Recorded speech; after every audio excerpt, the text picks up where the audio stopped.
Okay. First of all, a big thank you to everyone, and especially to you, Subhash, for taking the time out to reach out and for giving us this wonderful opportunity to share this TeamRetro with everyone. We're definitely both humbled and excited to be able to show you what TeamRetro is all about. And so in today's session, this is what we're going to be covering. Kind of a quick run through about what TeamRetro is, a demo of how it's used to run retrospectives and health checks, and along the way to look at ways that you could facilitate better retrospectives. I know that given that we're with the Atlassian chapters, a quick demo of the Jira and Confluence integrations. And then our team actually went away into the data and grabbed some stats out. So basically had a look at what we thought might be some interesting stats that you can use to reflect on your own practice when you're running these meetings. And in talking with Subhash, and one of the concepts or feedback that he wanted us to talk about is how do we pick the right retrospective templates when it comes to our meetings. And as Subhash has already alluded to, at the end of the session, there'll be time for questions and answers, and we'll be sharing a few giveaways. As we're going along, just in the interest of keeping things moving, please feel free to post questions in chat. At this point, I'd like to let you know that in the chat, there is Brad, who's our CTO, James, who's from our Singapore office, and Margot from our Perth office. So we're all there ready to answer your questions if I'm not covering something specific to what you need. So let's get started. We actually have been, as a company back in 2012, started in the meeting facilitation space. And our focus has always been to provide effective tools for teams to run meetings, specifically facilitated meetings. And so one of the great joys that our team has seen is how our tool has helped improve communication and to empower teams all around the world. A lot of our clients are from US, UK, Europe, and as well as Australia and Asia. So a little bit about TeamRetro. Here's just a quick glimpse. Essentially, we are a tool that helps us conduct health checks as well as run your retrospectives. And we also wanted to make sure that there were enough stats and reporting that allows you to see trends over a period of time. So with retrospectives, and again, this is just screenshots at the moment, I'll take you guys through a demo, but there's a whole bunch of templates to choose from, and you can customize it to create your own. The idea here with the retrospectives is that we have the standard Agile retrospective templates that a lot of you may already be familiar with. And we also have a range of community templates. It's like a curated list that's come from people like yourselves, companies like Atlassian, who have opened up their playbooks and suggested methodologies that have worked for them, as well as a few that we've kind of tried and practiced and played with ourselves. So the cool thing about using TeamRetro is that brainstorming can be done independently and anonymously. There's a timer function to help make sure that your meetings stay on time and keep things on track. And an I'm finished button, so then you can let people know, or the facilitator know, when you're finished and ready to move on. The retrospective can be started at any time during the sprint and can be left open for asynchronous meetings. And so once the votes have been cast, there is then to have the ability to create action items. And one of the key features that we have in TeamRetro is the ability to propose an action item.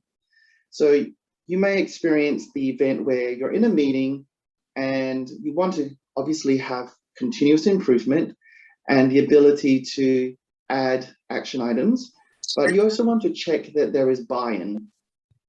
So the idea is here you can actually propose an action and people can vote that up or down so that I support it, I don't support it, or I remain neutral. And that gives you an opportunity to check in to see if everyone agrees on that action item. The other thing about actions is whether you're running 1, 2, 3 retrospectives or health checks, those action items follow you from meeting to meeting, and that allows you to keep everyone accountable. You can track those actions at the next meeting. And obviously you'll be able to publish these as well. So that's a little bit about retrospectives. We'll also talk a little bit about health checks. And these are quick pulse surveys that you can run, again, using a range of models from sprint ceremonies to Scrum Values and so forth, that gives you a sense of how your team is progressing, not just with the project, but with the people themselves. And you can track the health of your team and happiness of your team over a period of time. And in both of these examples, you'll be able to see that we can publish the action items as issues into the Jira backlog, and you can share summaries of the meeting to Confluence Cloud, for example. And finally, once you've been running these meetings for a while, there's also the need to kind of get a sort of a snapshot of what's going on. So at the enterprise level, there's the ability to look for trends and identify opportunities. And that could be looking at how often your team is meeting. Do they have regular practice? Are they following through with their retrospective actions? What's the health dimension that is most needed? Most attention is needed to support. So I'll demo that as well. Great, so let me just flip over to an actual example. So here you'll see that I've checked in as me, and this is my personal dashboard as a member of an organization. All my previous action items from any meetings are shown here. And I can download these or filter them out as needed. But this will say that I'm in the 2 teams that I'm in and all the actions that I need to do. And here are the meetings that I currently have open and the teams that I'm a part of. So this personal dashboard just allows each person to see everything all in one spot. Let me go ahead now, and I'm just going to use client onboarding as an example of a team. So I've gone into my team's space, and in this case, here are the actions of each team member and when they're due and who they were assigned to. And now I can also see down here what my team agreements are. So team agreements are a little bit different to a standard retrospective action. They are things that the people within the team have agreed that's how we're going to behave at these different meetings. And they give you a sense of a tribe and a sense of how we choose to display and demonstrate our values as a team, and kind of, sort of codes of conduct in that sort of team setting. So now I'm going to go ahead and start a retrospective. And you can see here are all the range of different templates, which I'll go through and show you a little bit about how we recommend you pick certain templates depending on what your purpose is for. And there's also community templates, which are the ones that have come from practitioners like yourself. I'm going to stick with the standard Agile retrospective and give it a name. And the context allows me to put in any other information we want. We just have the prime directive there as a standard default. You can choose between the 3 different levels of anonymity. So if you've got a small team and everyone knows what's going to be said, it could be named, all the way through to making it anonymous, so that ideas are based not on who said it, but on what is said. And that can be useful for encouraging more ideas to come out from people who may be a bit shy or a bit worried about what it is that others would say. So increasing the psychological safety in that sense. You can also make votes anonymous and change the settings as needed. So I'm going to keep it simple like this for now. So then I can go ahead and start the retrospective and invite people in. Let me go ahead and use an example of one that's already been done. Not that one, sorry.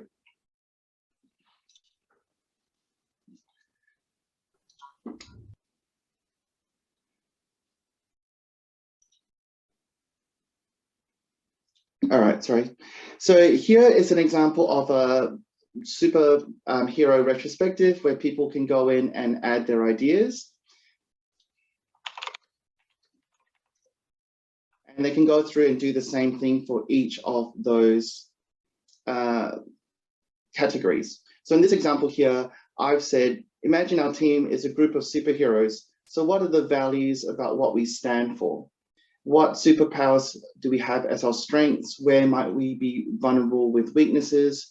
What makes our role harder to do?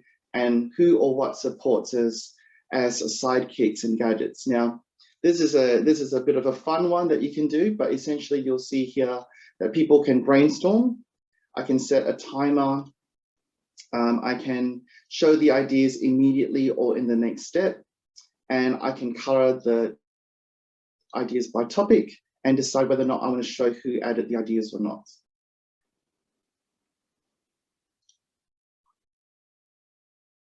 Okay, so I'm just noticing some things in chat. 1 second, please. I know we're just muting people as they come in, no problems. So once we've added our ideas in, we can then go ahead and group them and vote for them as well.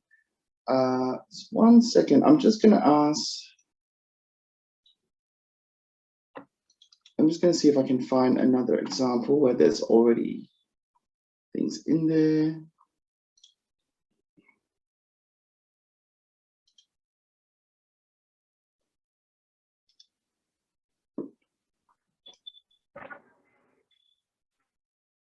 Once again.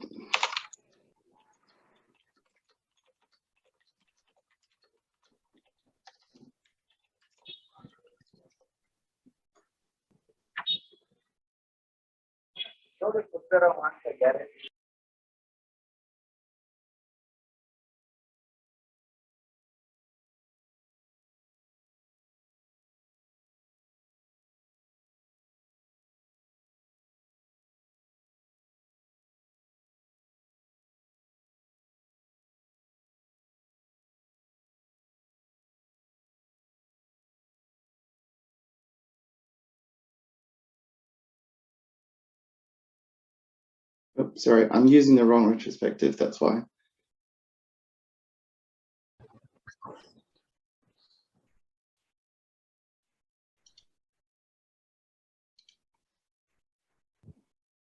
Sorry, this is my fault. So let me go back to the client onboarding one. And here's the one that I was meant to use. My apologies. Client onboarding. No, I'm still not a member.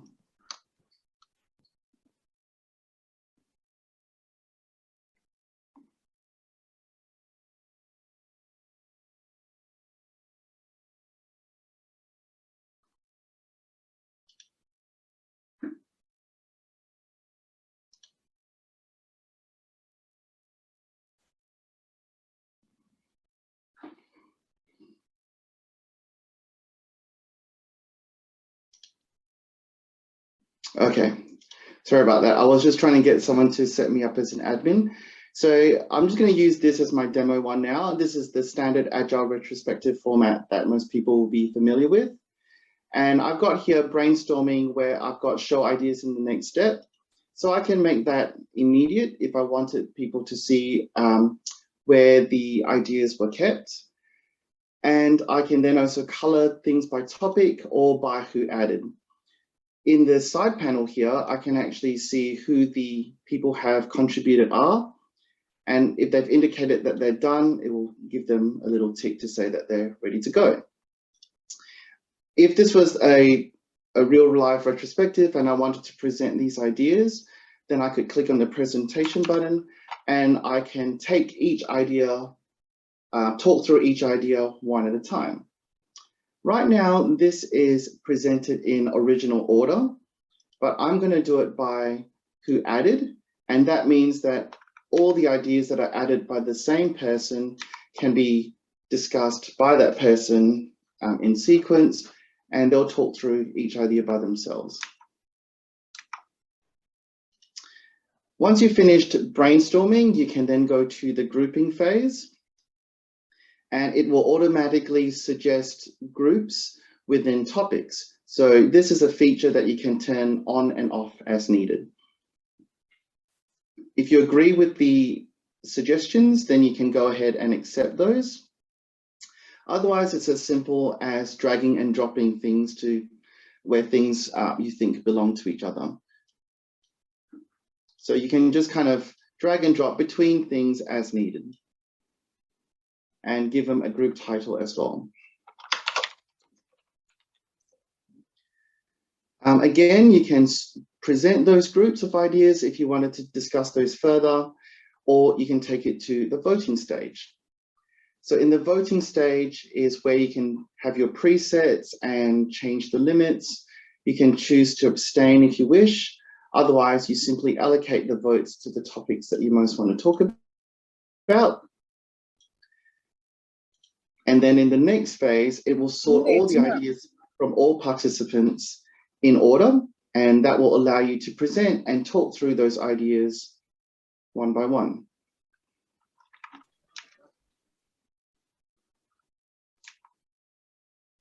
So as you're talking through the ideas, you might capture additional comments.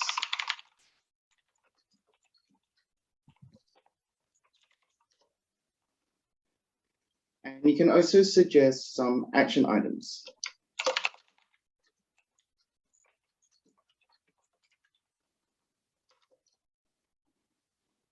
Now, right now, the ideas are added in straight away. So you can actually change that to make it so that people can propose ideas. And if they propose an action,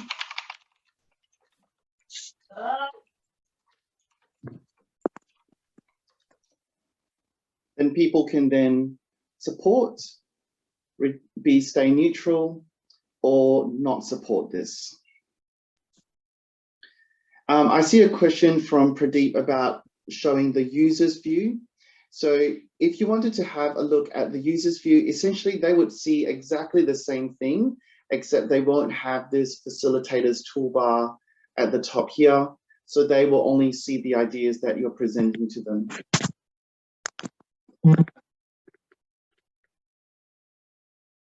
Great. Once I've actually discussed those ideas, then I can go into look at my action items, and I can either add them or I can discuss them in greater detail, assign priorities if need be, as well as due dates and who they belong to. I can finally review the list of action items, make sure that everyone's happy with what we've said, add any additional team agreements if we wish, and then I can go ahead and share that. One of the things that we also can do is run a return on time invested, and that's when people can vote and see whether or not that retrospective was worth their time. So this is an example of one that was already done. And finally, I can then publish, download, and share that, which I'll show you how to do now. So if I go into set up my Jira integration, so here's an example of a Jira backlog board, which I'm sure most people might be familiar with. Under each team in TeamRetro and settings, you'll see here the opportunity to add integrations. I'm going to go ahead to Jira Cloud in this example and click Connect.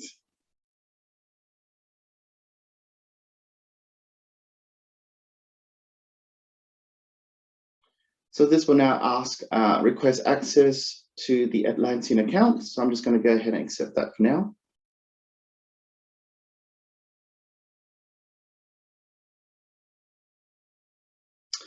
And then it will come up with what it believes is the configuration required. And you can obviously go through and set up the ones that you need to set up.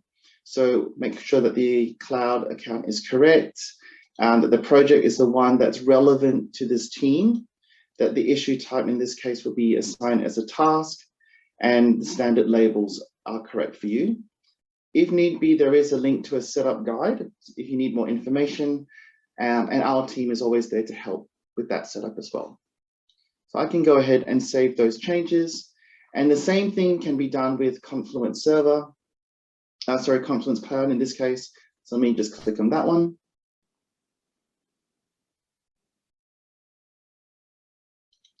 Same thing, it will ask me to accept the request access. I'll check that the cloud is correct, that the space is the one that I want to publish the summaries to, and make sure that all of these parent pages are fine. The defaults are there for me already, and I can go ahead and save those changes. And what that means is that after each retrospective, I can go ahead and publish those action items. So if I go back to my retro now and I can see here are my action items, I can click on this publish to Jira Cloud, and it will go ahead and assign the issue number there, AD12 in this case. Let me just do 2. And AD13. So now if I go to my Jira Cloud, you'll see that those two have just popped up there, AD12 and AD13 into my backlog, and then I can use that for sprint planning.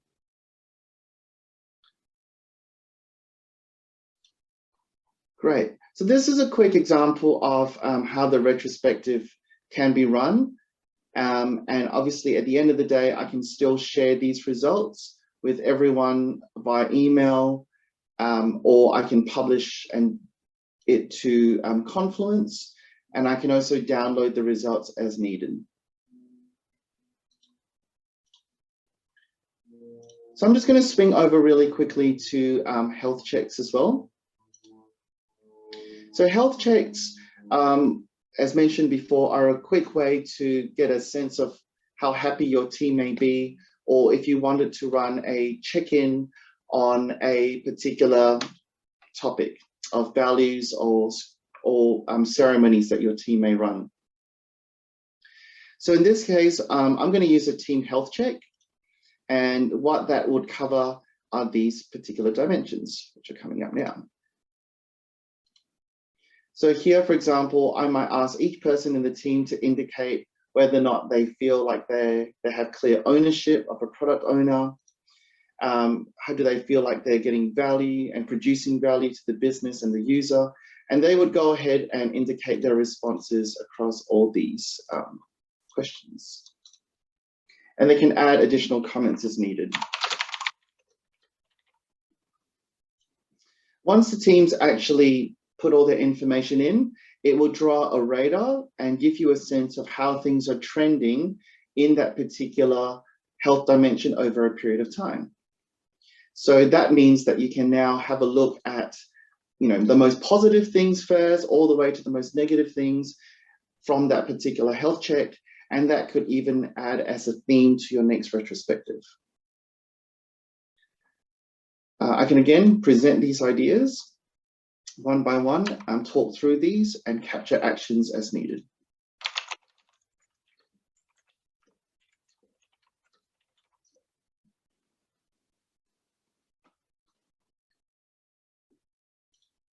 I can also review the action items and share them again into Jira or Confluence. And this is the example here of a roti where we say, was a particular health check worth their time? And then they can look at the results that way.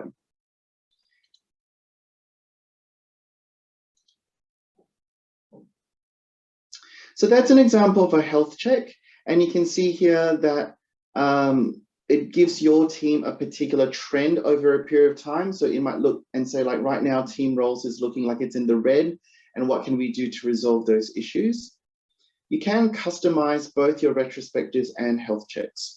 So if I look at my settings, For example, in the retrospectives, I can create a custom template and add my own background. You know, if you want to do a race car topic,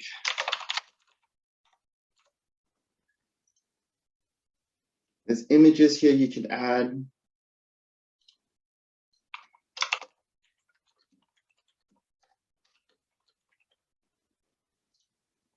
And so forth and so on. So you'll get the idea that you can create your own templates either for the team or for the organization at large. And the same thing can be done with health checks. So you can create a custom health model. You'll see that there's a whole range of styles here, from numeric to emotion-based to a matrix style to Likert. And I can copy from an existing health check model here. So let's say you wanted to look at a community of practice actually let's look at the Scrum Values. And so here are the Scrum Values, but maybe you have your own definition of what it is that you need to do. So then you might change those, save that, and that becomes a custom health check for your team or for your organization.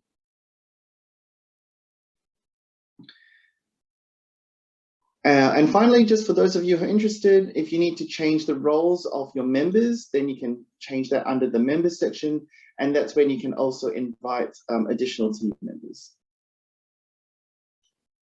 And finally, all our new feature requests, releases, are seen in this little gift icon up here.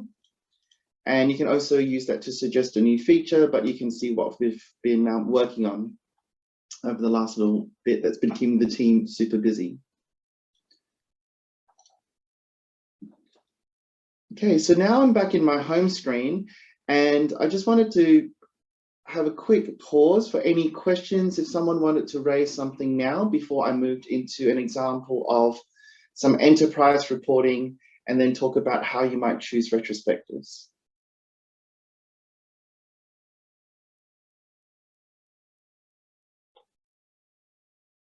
Okay, so I can see a couple of questions in the chat. Can the answers to the health check also be anonymous? Yes, they can. That's something that you can certainly set when you go to start a health check. And let's say I wanted to look at something like remote team happiness, and you wanted that to be anonymous, so you can certainly do that.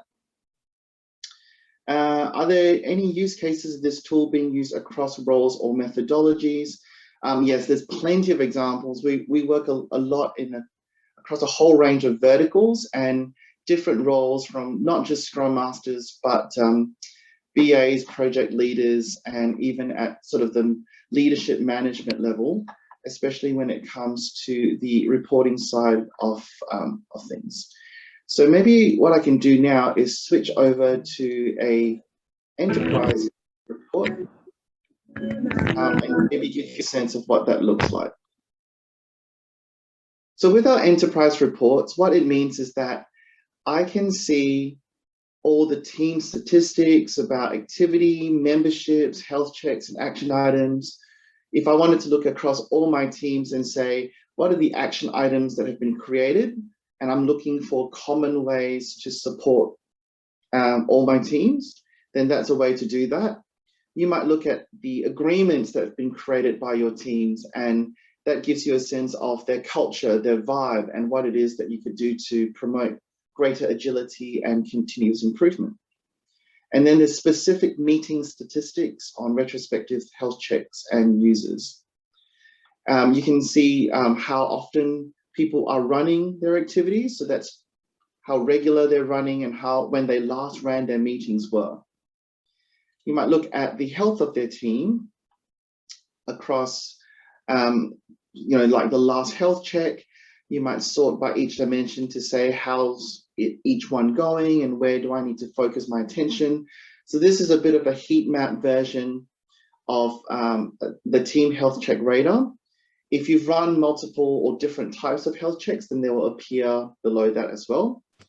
And finally, you can also have a look at actions and how many are created, overdue, open, completed, or published. And that gives you a sense of how your teams are operating across the board at a high level.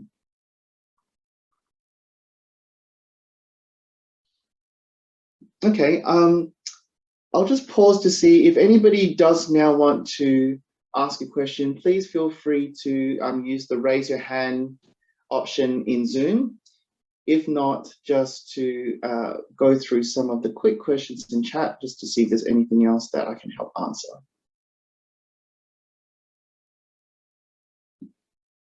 So Pradeep, the data and stats, I think you're referring to the ones that I've just shown are actually held in TeamRetro.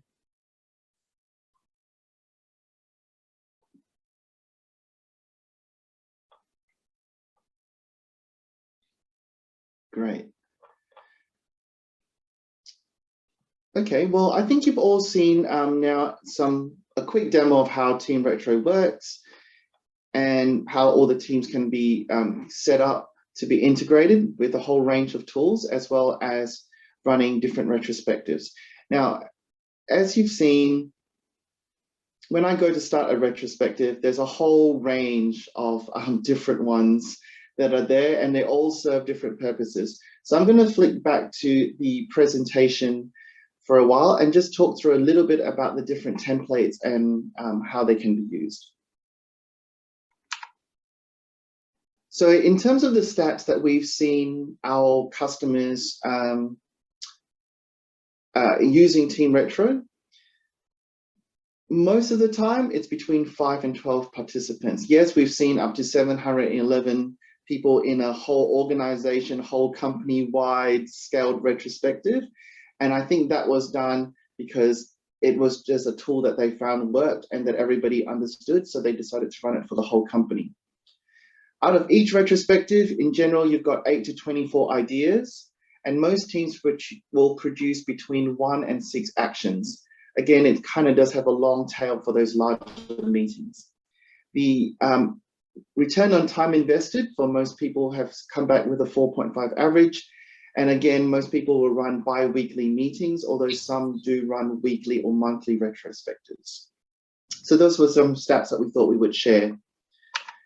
In terms of the most popular types of retrospectives, the Agile retrospective standard format certainly seems to be the biggest one.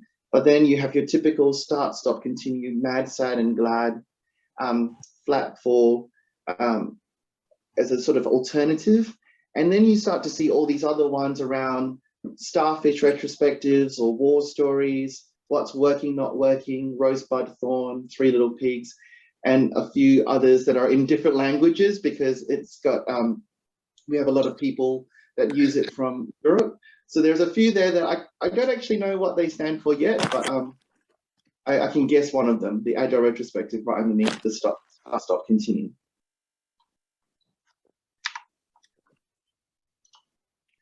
In terms of health checks, again, most have 5 to 11 participants.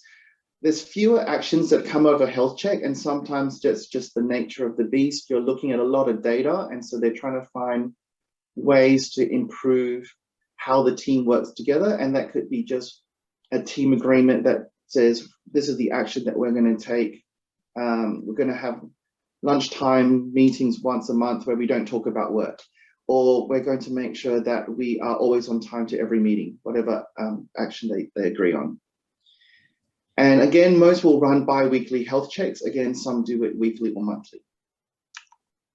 And then in terms of the health check models, the team health check is Radar is the kind of the standard go-to, but then we see a whole range of users from Scrum Values and Team Barometer to extreme programming values, squad health checks, the Google Great Teams health check, communities of practice, or the Agile Manifesto.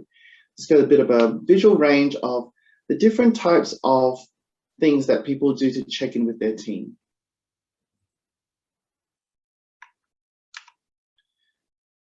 This is just an example of one of our clients from Herman Miller.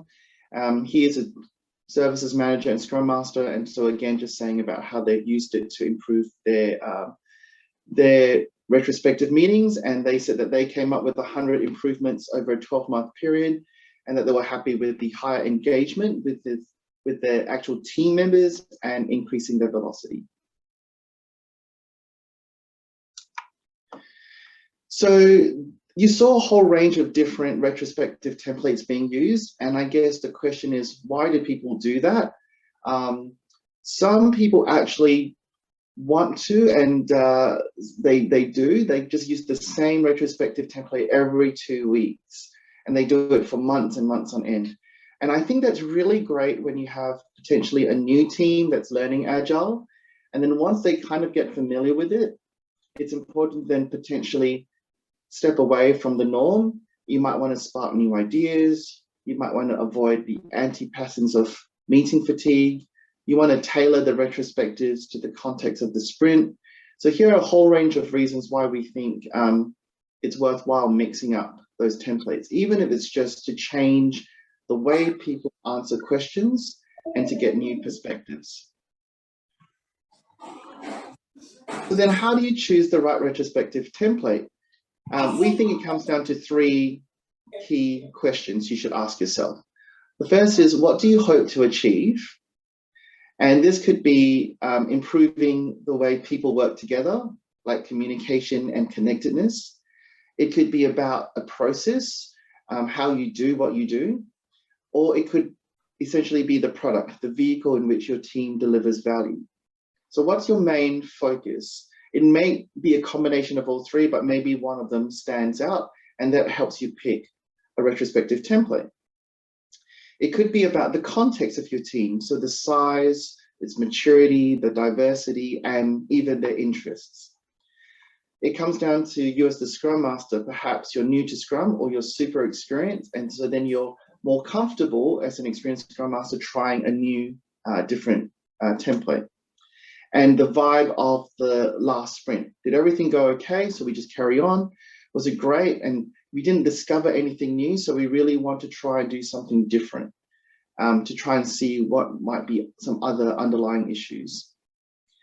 And then finally, the third question is, was there a specific theme, issue, or behavior that you wanted to address? So we had, there may be anti-patterns. Some people might be talking too much and others are talking too little. It could be aspects of psychological safety, or there may be elements of play. You just want to make it more interesting and fun. And so those are some of the things that you may want to kind of talk about. An interesting personal experience is that we had 3 new developers join the team, and we found that we had to go back to basics. Even though we have an experienced team, when you have someone new, sometimes you want to go back and just refresh and revisit a standard, more simple template, and then work your way up to something more complex. So again, all of these 3 things can make a difference. So here's an example of a range of templates that we think might be helpful, and then we'll walk through those. So let's say we want to do product-based retros, then it could be like DAKI, which is drop, add, keep, improve, or the Good Gardener, 3 Little Pigs. We'll show you an example of this in a second. If it's process, then you might just use something simple like working, not working. If it's more about building up your team and understanding what drives them, then it may be hopes and fears, especially at the start of a new project, or the Oscar Academy, where you really want to give shout outs to everyone about the great work that they've done. Or you may choose something fun and novel, like a roller coaster, which is the one that our team has used to represent the up and downs of a particular sprint. So here are some examples, like the DAKI is about refining and reiterating on the product offering, and it's a pretty simple retrospective. We ask things like, what should we drop from our product? What should we add? What should we keep? And what could we improve? And so this is one that's more directed at products. You might want to run a more future-spective meeting, and that helps the team concentrate on moving forward by learning from the past. So the F is for future considerations. What direction do we want to take? L is the lessons learned. What have our experiences taught us? Accomplishments is A, what are we proud of? And P is for problem areas. What have we struggled with? The Good Gardener is an example of if you're running experiments and you think we want to try something new. So what seeds should we start to sow, and what experiments could we play with? What do we want to continue to invest in and grow? And then what do we hope we can harvest at the end of the experiment? Hopes and fears is about finding out really about what your team wants to happen and what they don't want to happen. So this can be a good one at the start of a new sprint, but it could also be at the start of a project where it's really kind of understand what it is that they're afraid of and helping them work through that. Calm is for, you might have seen this one as well. It's about what should we keep doing? What should we start doing? So what should we add to our list? What should we do less of? And what should we do more of? The Master Baker, we've used this one specifically for looking at our processes actually, but it could be for a sprint as well. So thinking back, what's something that was underbaked? We didn't spend enough time on it, so it was undercooked and it came out bad. What was perfectly baked? We spent just enough time on it. And what was overbaked? What did we spend too much time on? The Oscar Academy is a great one where you're literally just trying to acknowledge teams. Perhaps it's been, at the end of an epic and it's just been a full-on situation. So this is giving an award to the best performance, the best actions, what strongly contributed to outcomes, what was the best story. So it's not about succeeding. Maybe there were a few failures, but it gave us some stories to learn from. And what was the best supporting role. The roller coaster is an example of the ups and downs of a sprint, as well as loops, things that may have surprised the team, things that they want to keep going, what gave them excitement and joy. So what do they want to do again and again? And then what do we want to try next for the next ride? The Scrum Values is about personal actions and how they can embed the Scrum values of courage, focus, openness, respect, and commitment into work, and how they can work as a team together and implement those Scrum values as they deliver value through their project. Snakes and Ladders is a kind of a game-based one where there's a start, what are the things we should start doing? What do we expect the end? That's the finish. And then the pitfalls and ladders in the meantime. And I'm just conscious of the amount of time. So I'm actually going to skip through some of these slides, because we still have a few. This is one I've already shown you, is the superhero one, which is values of what we stand for. Again, just looking at a team, a combination of team superpowers and weaknesses, and what could make their roles harder and what could support them. The Three Little Pigs about the product, the House of Straw, things that could fall apart easily, House of Sticks, things that could be improved, and House of Bricks, things that are strong and stable. So I'm just going to skip through the rest of the retrospective templates unless there are any other questions at this point in time.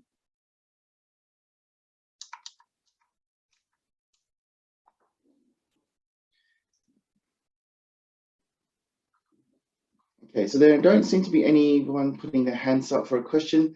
So I'm going to pause here because I want to give everyone an opportunity to ask questions, but I've also popped up the resources, and I might get Margot to pop those links into the chat window.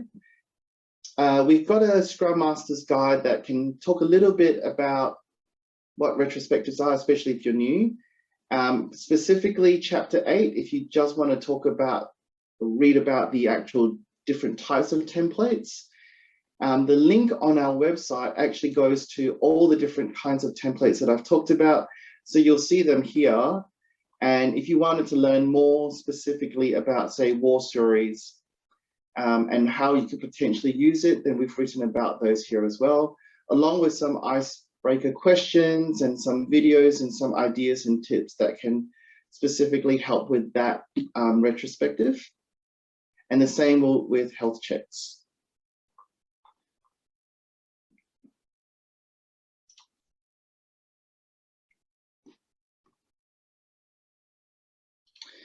And one of the tools that we're building out for our users at the moment is recommend a retrospective template widget on our website. So if you're new to Agile or you wanted something that was more product or people focused, you'll be able to select that, and then it will show you a range of retrospectives that you can choose from. So that is coming soon, so watch this space.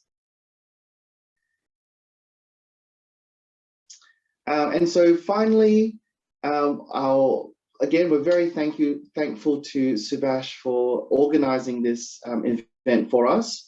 So it's a special giveaway. There is a free trial that you can sign up to use TeamRetro for 30 days for free.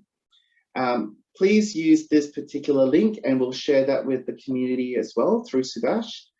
And if you do that before the 26th of July, then you'll go into the draw to win one of 3 free single team annual plans, and that will allow you to create as many retrospectives and health checks for you and your team, a single team for the year. So Subhash, I guess I wanted to pause there as people were kind of looking at the links or having a read of the resources to see if there's any questions that we can now start to answer. There are a couple of questions going through the chat as well. Yeah, sure. there are a couple of questions. However, Margot and Bradley are answering. So almost all the queries on the chat window have been answered. However, I see Ankita and Jiva have raised their hands. And the second question was around health check maturity models, which we don't specifically have a template for. So that would be something that you could create and build in TeamRetro, but you would have to create it to be defined as to what you want it to be for your organization. So that would be here on the settings for health checks. When you go ahead and create that, you could pick whatever, if you want it to be matrix style or kind of a 1 to 5 style, then you could use that sort of format to build out your maturity model. Okay. And I can see Jiva has a hand up as well. Yeah, hi Jeremy. Can you hear me? Yes. Can you hear me? Yes. Yeah, great session. One question. When you trialed all the team retros, right? If you have to give a self-rating of 5 out of 5 to your mind, not for the tools or not for the things, that your mind says like all the participants enjoyed, senior management, juniors, freshers, or whatever be the mixture of people. So just wanted to know your rating out of 5. 5 is the max and 1 is the lowest. In your mind, in your trials, in your observations, have you ever been able to achieve 5 out of 5, or what's your instinct rating, self-rating? Is my question clear? I think so, Jiva. That's probably the best question I've ever been asked. So is that you asking me what I would rate TeamRetro out of 5 when it comes to fun and engagement? Yeah. Is that the best way to rephrase that question? Yeah, because human minds, I mean, if you assume 10 or 12 people are there, not all of them come into the meeting with the same mindset, right? So that it puts a pressure on the facilitator to balance it. So that's why I wanted to know your score of TeamRetro, how much you felt. Yeah. Well, you know what? I can honestly say there's been times when I've run a retrospective and I would have felt like I've given myself and the tool a 1 because I ran the meeting badly. And then there's been times when I've walked away giving myself a 6 out of 5 because I just thought, well, I really understood what was going on. I've tried to make it so that TeamRetro is essentially the tool, and it still comes back down to understanding who the people are on the day. So we've definitely tried a lot of different ways to, I guess, understand who's in our team and make sure the retrospective is about them. I can give a very personal example, which happened recently, where I was trying to get, we for a long time, we've been using TeamRetro, we've been making them sort of fun, and we got reaction and gifs going on, and people are laughing and all those sorts of things. And then we have new people join the team, and they're not used to the sense of humor or that particular culture. In our team agreements, we had things that were code words, not just DevBox review. We had things like Rotten Tomatoes and all these other code words that meant something to our team. And when someone new came on board, we realized that we had to change the way we ran our retrospectives to be more inclusive. And so it wasn't about making it more fun, it was making it about more effective. And so, but that was the kind of takeaway, was that for a while we had given ourselves a really high score, and our return on time invested was rated quite high, and then all of a sudden it would drop and we have to go, oh, why did that suddenly happen? And then we had to change it and try again for the next meeting. So I think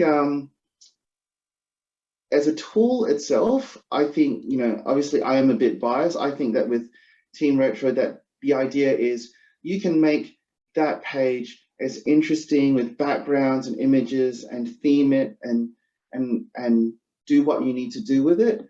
But at the end of the day, it does come back to who's in that team and what do they want.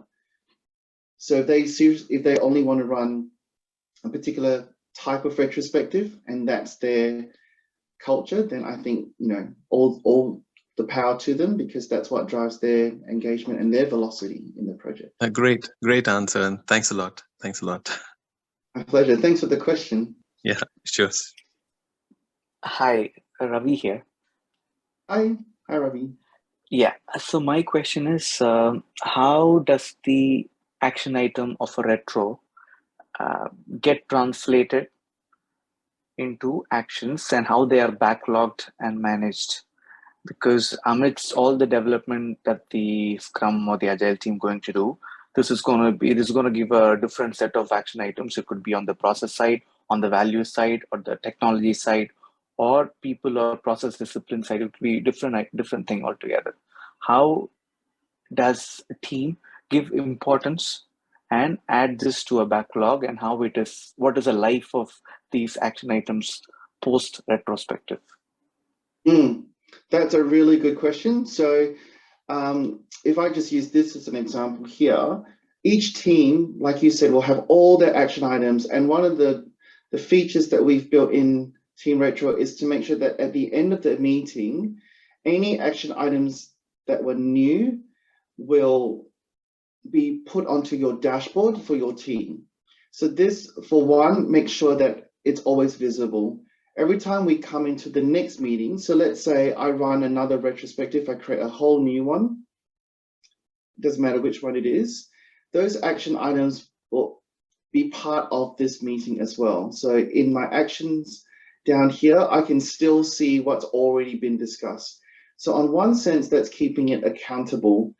We don't necessarily tag an action as a people, process, or technology. It's more driven towards getting that that action item done. So you can assign priorities to it, and you can then obviously publish it to Jira from wherever you are, and then you can manage it in Jira the same way that you would manage your action items. So at a team level, we make it so that it's always visible and that you can refer to them from meeting to meeting, check things off as things are done, and we just keep the accountability that way. At a personal level, we show it at the dashboard. And then at a high level, at the organization, let's say you're a program manager, you can actually create team of teams and have reporting that way. But at a high level, you can download those action items to say, what are the common themes, and look at the speed of completion. So are they actually just keeping all things open for 60 days and not actioning anything? Are there teams that have had no action items? So maybe I should go have a chat with them. and then kind of do it that way. We even had some clients who not gamify this, but use it as a way to say that we can see how well teams are managing their action outcomes, because we can see how quickly they're getting through their open actions. Did that answer your question, Ravi, or was it a different question you had? Very clear. Thank you. No problem. It's my pleasure. Did anybody else feel like they wanted to ask a question online? Yes, Jeremy. Yes. Ankita has a question. Ankita, please. Yes, I would like to ask one question. If time permits, I hope the time is there to address. Subramanyam, can I go ahead? Do we have some time? Please proceed. Okay. So my question is again with respect to how we are putting action items in Jira or Confluence. So supposedly I do have a Jira instance with me.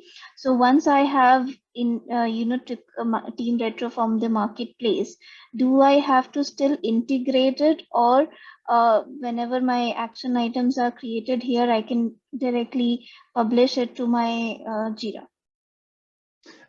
Yes, that's right. Once your items are created here, you can then publish those on a team by team level. So I used client onboarding as the example. I'm not sure if you were on here at that time, but then you can integrate them with these particular tools. My here. question is other way around. I'm already supposedly I have my Jira Cloud instance, and from there I have got my TeamRetro from the marketplace. So do I have to integrate it from there, or integration is required from TeamRetro as well, or I'm able to do it? Yes. Okay. Thank you for that clarification. Yes, you have to integrate it from TeamRetro as well. Okay, and is there any blogs or resources which I can find if I wanted to integrate or publish it for different tools? For an instance, maybe I'm using Trello and I wanted to integrate it or see how the integrations look like, or maybe the action items I need to publish it. So is there anything, resources we can refer before working, or how we can connect with the team? Yeah, absolutely. So for each one of these setups, there is a setup guide. So if I just click on Trello, which is the one you asked, for example, it is available on our help documentation, and that will give you some guidance. If you need additional help, then you can certainly reach out to us, and then our team can help with any specific questions on integration. We've generally tried to keep it relatively straightforward, like through OAuth login, for example, in Trello. But yes, there is help documentation available for those integrations. Okay, I guess Bradley has already shared us the general supports on documentations on integrations. Yeah. Yeah, Great. he's onto it. He's onto it. He's quick. Yes. Thank you, Bradley. Thank you, everyone.